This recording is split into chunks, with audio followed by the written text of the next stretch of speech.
The Sharp Edge on RealAgriculture.com is brought to you by Maizex Seeds.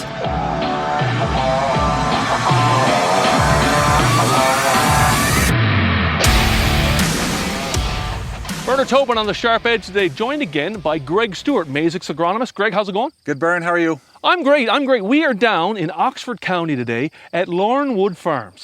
Chris McLaren Farms here with his family. And Chris has got a really interesting approach to managing this farm. Absolutely. We often talk about cropping practices and yield is the be-all and the end-all. But a dairy farm is a nice place where you see the integration of the crops and the livestock to add value.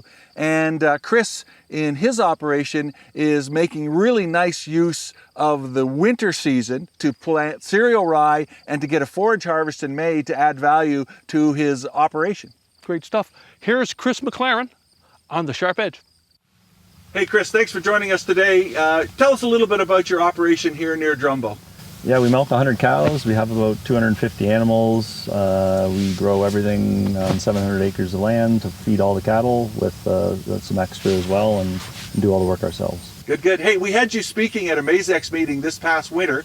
My perception as you spoke that you were much more passionate about dairy than cropping. Where do you spend most of your time? In the barn or in the field? Most of my time we spend in the barn. I coordinate some of the cropping as well to make sure that the feeds are harvested at the right times and we get things in the ground when they should. Right.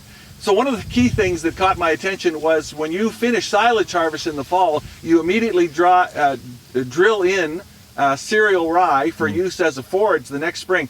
Walk us through that procedure in your operation. Yeah, well, it really caught our eye maybe 10 or 15 years ago when we started doing it, just for the fact that we weren't leaving land idle. Land is so expensive, and we thought it would be a great idea to try it. And as soon as the corn silage is harvested, we get in there with a no-till drill. We no-till in common cereal rye from the co-op at about 100 pounds per acre, and put no starter fertilizer on at that time. Let it grow over the winter. And then we harvest it usually around the 20th of May or so for heifer feed. Now, back it up a little, we do spray that with some Roundup in early spring to kill off some of the rye that grows back. And we put on about 20 gallons per acre of 28% nitrogen in the spring to help it to grow a bit and get a little bit more yield. So, right. Yeah. So our soybean experts would suggest that if you planted your soybeans on the 10th of May instead of the 1st of June, that there may be 4 or 5 bushel improvement in your soybean yield compared to drilling them in after you've got that forage rye harvested. What's your value on that forage rye if I say you're giving up $50 worth of soybeans? Well, the value for us is the feed quality and the fact that we're not renting more land to grow the feed to supply this herd. So we're putting in the rye, we're getting about 3 tons wet rye per acre, and that's 3 tons less feed we have to get from our corn silage and less feed we have to get from our haylage ground. So we're making money in that area. We are losing a little bit of yield on most years. It's right around the 2 to 5 bushel, probably not a lot more. Right. Largely dependent on what type of year it is. If it's a drier year, that rye is going to take more of the moisture from the subsequent soybean crop, and you might get a little bit less yield from that. The rye yield is also, I should also point out with the rye, it can be a little bit tricky to get constant yields year to year, because as you may know, rye likes well-drained soils with lots of water. So if you have corn silage on heavier ground and you put the rye onto that heavier ground, it won't do as well and perform as well as if it was on slightly lighter ground with lots of moisture.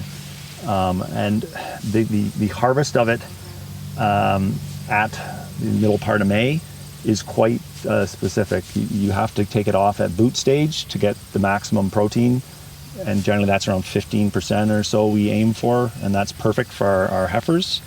But in about 5 days, you can go from boot to full head, and you'll lose many percent in protein yield on that crop. So Mother Nature has a bit of an effect on the quality you get from that field. Very interesting. Is there something unique about the rye forage that works in your operation in terms of a feed value? Yeah, the rye itself, grass silages to the age group from like 8-month-old up to 20-month-old heifers is really quite a perfect feed for that age group. That age group is really prone to over conditioning. If you feed too much grain to them, too much corn silage. So if you feed them a grass silage, it has the right energy, has the right protein when it's harvested at that boot stage. That feed is perfect for that age group. And if you do it right, you need to add very little in the way of protein, no energy, and a little bit of mineral, and feed as much as they can eat.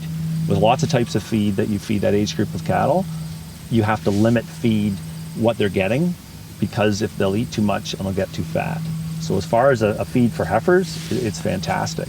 As far as use of our land and not having to rent or buy more, it's fantastic on that side as well. Right, good fit all the way around. In general, but like I say, there are challenges.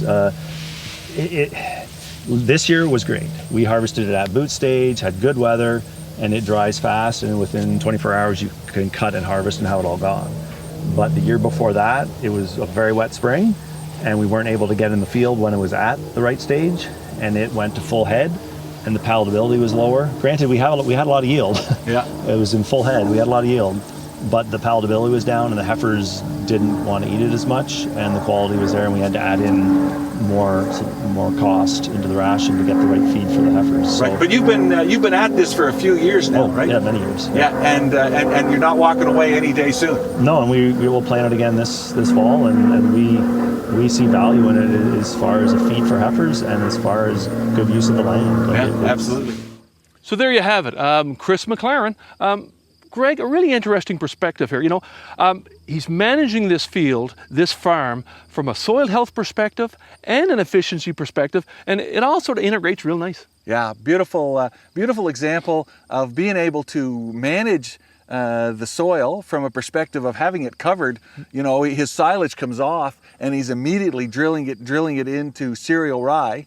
Right, so now you've got soil cover the whole winter, and now you've got what obviously is a critical forage in his operation coming off in May, and then immediately drilling back into soybeans. And to use Chris's words, maybe giving up 2 to 5 bushel on soybean yields. Hey, that's a win-win. Hey, in that case, yield doesn't matter when you're giving away 2 bushels for that type of efficiency. Absolutely.